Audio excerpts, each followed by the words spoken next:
Molovay'dan herkese merhaba. Adobe Animate ile dalgalanma efekti nasıl verilir onu göstereceğim.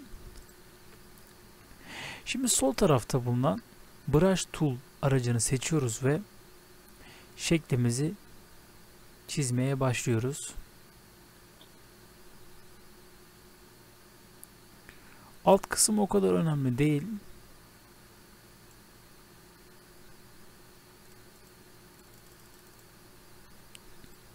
Şimdi buradan şöyle açık maviyi seçeceğim. Şu şekilde. Daha sonra üzerine bir defa tıklıyorum ve klavye üzerinden F8 tuşuna basarak bir sembol oluşturuyorum. Oluşturduktan sonra sembolün içine giriyorum. Şurada görebilirsiniz zaten. Şu an sembolün içindeyiz. İşlemleri sembolün içinde yapacağız. Şimdi 50. frame'e geliyorum ve klavyeden F6'ya basıyorum. Daha sonra sağ klik yaparak Create Shape Twin diyorum. Şöyle.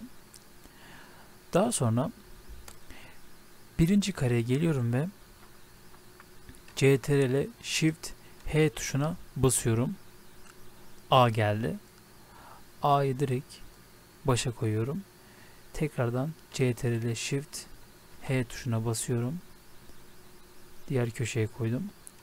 Tekrardan CTRL Shift H'ye basıyorum. C geldi.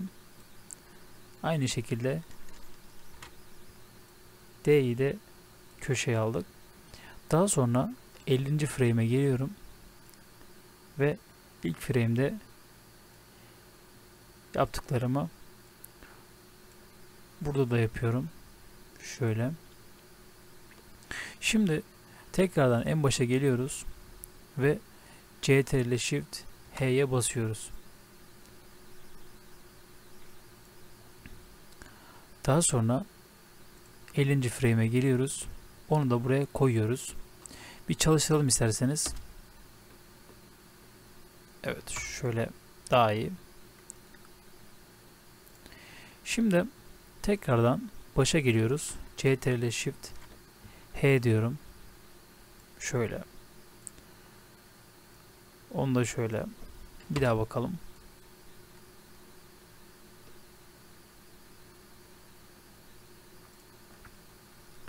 Tekrardan başa geliyorum.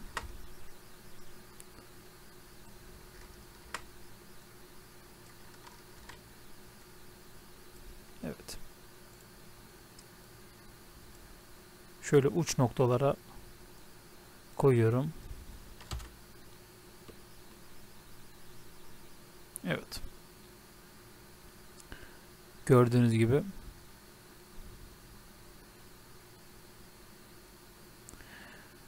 işlemimiz bu kadardı. Umarım videoyu beğenmişsinizdir. Kendinize iyi bakın. Hoşça kalın.